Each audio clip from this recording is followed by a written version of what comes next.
السلام علیکم ورحمۃ اللہ وبرکاتہ۔ الحمد للہ کفا وسلام علی عبادہ الذین اصطفیٰ، اما بعد۔ محترم حضرات، آج ہم جنازے کے آداب پر بات کریں گے کہ جنازے کے تعلق سے شریعت ہمیں کیا کیا تعلیم دیتی ہے۔ سب سے پہلی بات تو یہ یاد رکھیں کہ جس انسان کی موت کا وقت قریب ہو اس کو ہمیں لا الہ الا اللہ کی تلقین کرنی چاہیے۔ تلقین کرنے کا دو طریقہ ہے۔ اگر میت اپنے ہوش و حواس میں ہے، جس انسان کی موت ہونے والی ہے، اگر اس کا ہوش و حواس صحیح ہے، برقرار ہے، وہ بول سکتا ہے، تو آپ اس سے کہیے کہ لا الہ الا اللہ پڑھو۔ اور اگر وہ اس پوزیشن میں نہیں ہے کہ آپ کے کہنے سے وہ بولے، تو آپ اس کے سامنے بار بار لا الہ الا اللہ پڑھیے تاکہ آپ کو دیکھ کر کے وہ پڑھے۔ صحیح مسلم کی روایت ہے، حضرت ابو سعید خدری کہتے ہیں کہ اللہ کے رسول صلی اللہ علیہ وسلم فرمایا، لقنوا موتاکم لا الہ الا اللہ، اپنے مردوں کو لا الہ الا اللہ کی تلقین کرو۔ اور ابو داؤد کی صحیح روایت ہے، آپ نے فرمایا، من کان آخر کلامہ لا الہ الا اللہ دخل الجنہ، جس کا آخری کلام لا الہ الا اللہ ہوگا وہ جنت میں داخل ہوگا۔ مرنے کے بعد میت کے ساتھ سب سے پہلا کام کیا کیا جائے؟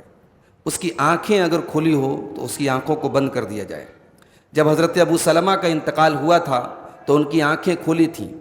اللہ کے نبی صلی اللہ علیہ وسلم ان کی آنکھوں کو بند کیا اور آپ نے فرمایا کہ روح جب قبض ہوتی ہے تو آنکھیں اس کا پیچھا کرتی ہیں۔ یہ سن کر کے ان کے گھر والے رونے لگے تو اللہ کے رسول صلی اللہ علیہ وسلم فرمایا کہ لا تدعوا علی انفسکم الا بخیر، کہ اپنے اوپر صرف خیر کی دعا کرو، اس لیے کہ اس وقت جو تم کہہ رہے ہو فرشتے اس پر آمین کہتے ہیں۔ پھر اللہ کے نبی نے دعا کی کہ اللہم اغفر لابی سلمہ، اے اللہ تو ابو سلمہ کو بخش دے، وارفع درجتہ فی المہدیین، ان کے درجے کو بلند کر دے ہدایت یافتہ لوگوں میں، واخلف فی عقبہ فی الغابرین، اور بعد میں آنے والوں میں ان کا بہترین جانشین پیدا کر دے، واغفر لنا ولہ یا رب العالمین، اور ہمیں اور ان کو تو اے رب العالمین بخش دے، وافسح لہ فی قبرہ، ان کی قبر کو کشادہ کر دے، ونور لہ فیہ، اور ان کی قبر میں روشنی کر دے۔ تو یہ دعا ہے، آپ اپنے الفاظ میں بھی جب کسی کو دیکھنے جائیں، میت کو دیکھنے جائیں، تو آپ یہ دعا پڑھ سکتے ہیں۔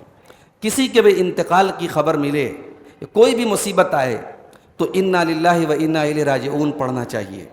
اللہ کے رسول صلی اللہ علیہ وسلم فرماتے ہیں کہ جب بھی کسی بندے پر کوئی مصیبت آتی ہے اور بندہ کہتا ہے انا للہ و انا الیہ راجعون، اللہم اجرنی فی مصیبتی واخلف لی خیرا منہا، جب یہ دعا پڑھتا ہے تو اللہ تعالیٰ اس کو اس کی مصیبت میں اجر دیتا ہے۔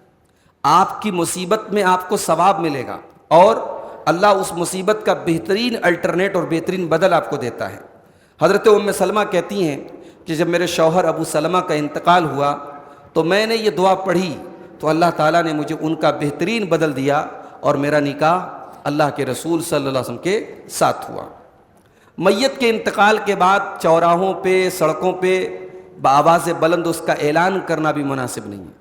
ہمارے یہاں بعض مساجد پر اعلان ہوتا ہے، اطلاع کے لیے اگر ایک بار اعلان کر دیا جائے تو کافی ہے، لیکن بہت ساری جگہوں پر بار بار میت کا نام لے لے کر کے اعلان ہوتا ہے، اس سے پرہیز کرنا چاہیے۔ حضرت حذیفہ ابن یمان کہتے ہیں، ترمذی کی روایت ہے کہ جب میں مر جاؤں تو تم میرے بارے میں بہت اعلان مت کرو، مجھے ڈر ہے کہ یہ چیز نعی میں شامل نہ ہو جائے جس کے بارے میں اللہ کے نبی صلی اللہ علیہ وسلم منع کرتے تھے۔ نعی سے، نعی کہتے ہیں کسی کی میت کا دور جاہلیت میں جو ہے ڈول بجا کر کے اور بلند آواز میں اس کا اعلان کرتے تھے، اس کو نعی بولتے تھے، تو اللہ کے نبی نے نعی سے منع کیا ہے۔ لیکن اطلاع دینے کے لیے مسجد میں یا لاؤڈ اسپیکر میں بھی اگر ایک مرتبہ اطلاع دینے کے لیے فلاں کی میت ہو گئی ہے، ایسے اعلان کرنے میں کوئی حرج کی بات نہیں ہے۔ کسی کے مرنے پر اپنے رخسار، اپنے گال پہ ہاتھ مارنا، اپنے گریبان کو چاک کرنا، یہ تمام چیزیں دور جاہلیت کی چیزیں ہیں اور یہ مناسب نہیں ہیں۔ اللہ کے نبی صلی اللہ علیہ وسلم فرماتے ہیں، بخاری اور مسلم کی روایت ہے کہ وہ انسان ہم میں سے نہیں ہے جو اپنے گال پہ تھپڑ مارے اور اپنے گریبان کو چاک کرے اور دور جاہلیت کی پکارے۔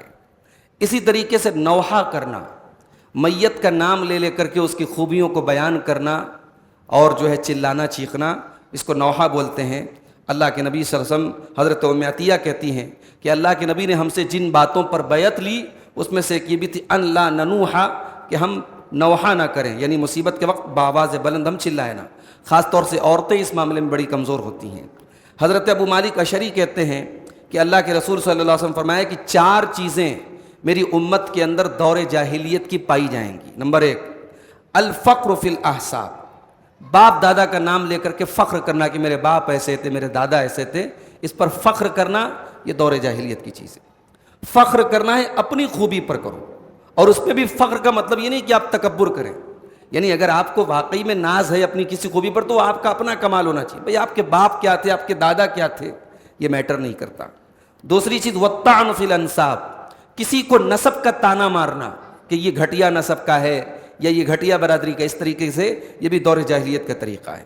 اور تیسری چیز والاستسقاء بالنجوم، ستاروں کے ذریعے بارش طلب کرنا، یہ عقیدہ رکھنا کہ ستارے سے بارش ہوتی ہے۔ اور چوتھی چیز والنیاحہ، نوحہ کرنا، اور اللہ کے رسول فرماتے ہیں کہ نوحہ کرنے والی عورت اگر بغیر توبہ کیے مر جائے تو قیامت کے دن وہ اس حال میں کھڑی ہوگی کہ اس کے اوپر تارکول کا جو پچ ہوتا ہے جس سے روڈ بنائی جاتی ہے اس کا لباس اس کو پہنایا جائے گا، وَدِرْعٌ مِّن جرب، اور اس کے پورے بدن پہ خارش ہوگی، کھجلی ہوگی، یہ عذاب اس کو دیا جائے گا۔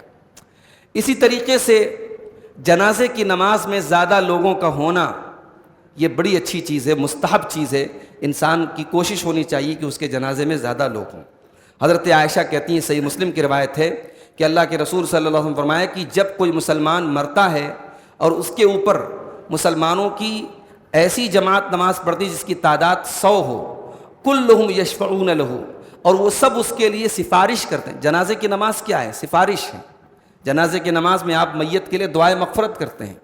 اللہ کے رسول کہتے ہیں کہ اگر 100 لوگوں نے جنازے کی نماز پڑھی اور اس کے لیے سفارش کی، الا شفعوا فیہ، تو اس میت کی سفارش قبول کی جاتی ہے، ان 100 لوگوں کی دعا قبول کی جاتی ہے اور وہ مغفرت کا سبب بنتی ہے۔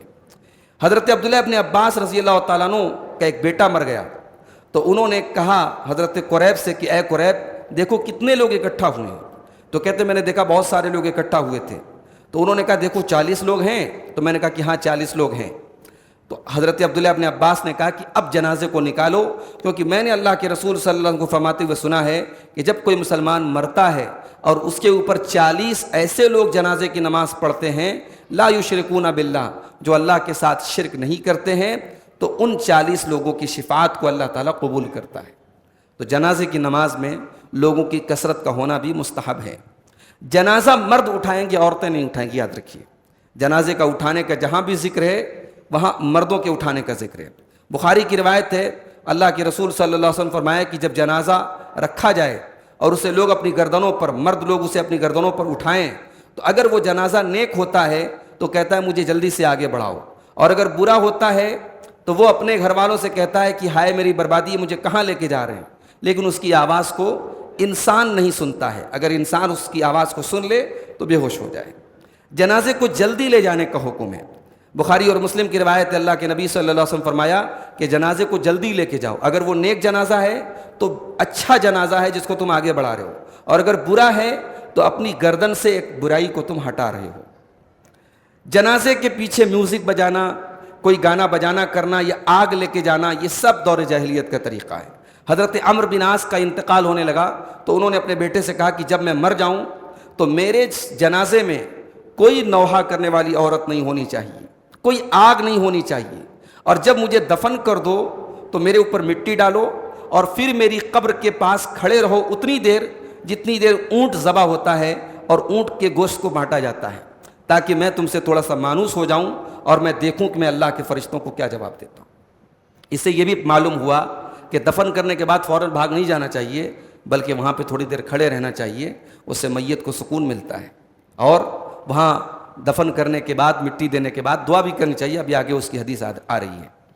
اگر آپ صرف جنازے کی نماز پڑھ کے چلے آتے ہیں تو آپ کو 1 قیرات ثواب ملے گا، اور جنازے کے ساتھ ساتھ آپ دفن میں بھی شامل ہوتے ہیں تو 2 قیرات ثواب ملے گا۔ اب یہ قیرات کیا ہے؟ اللہ کے رسول نے فرمایا کہ مثل الجبلین العظیمین، 2 بڑے بڑے پہاڑوں کے برابر، یعنی ایک جنازے کی نماز اور ایک دفن میں شامل ہو گئے آپ، 2 پہاڑوں کے برابر ثواب مل گیا۔ تو یہ ثواب ہمیں اس سے محروم نہیں ہونا چاہیے۔ اور جب میت کے دفن سے ہم فارغ ہو جائیں تو اللہ کے نبی نے فرمایا کہ استغفروا لاخیکم، اپنے بھائی کے لیے مغفرت کی دعا کرو، وصلوا لہ التثبیت، اور اس کے لیے اللہ سے ثابت قدم رہنے کا سوال کرو، اللہ سے دعا کرو کہ وہ اس میت سے جو سوال و جواب ہو رہا ہے اس میں وہ ثابت قدم رہے۔ فَإِنَّهُ الْآنَ يُسْأَلُ، جیسے ہی تم دفن کر کے فارغ ہوئے اس سے سوال و جواب شروع ہو گیا۔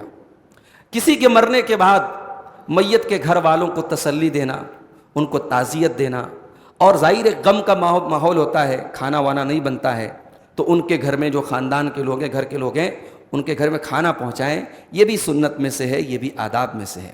جب حضرت جعفر کا انتقال ہوا، جنگ موتا میں حضرت جعفر کا انتقال ہوا، تو اللہ کے نبی صلی اللہ علیہ وسلم نے صحابہ سے کہا اصنعوا لآل جعفر طعاما، کہ جعفر کے گھر والوں کے لیے کھانا تیار کرو، فقد اتاہم ما یشغلہم، کیونکہ ان کے اوپر ایسی مصیبت آئی ہے جس نے ان کو مشغول کر دیا ہے۔ مگر یہاں ایک بات یاد رکھی جائے، بعض جگہوں پر یہ رواج ہے کہ 3 دن تک چولہے میں آگ نہیں جل سکتی، اس کو جو ہے ایک رسم مانی جاتی ہے کہ بھئی مر گیا اگر کوئی تو 3 دن تک چولہے میں آگ نہیں جل سکتی، ایسا کوئی مسئلہ نہیں ہے۔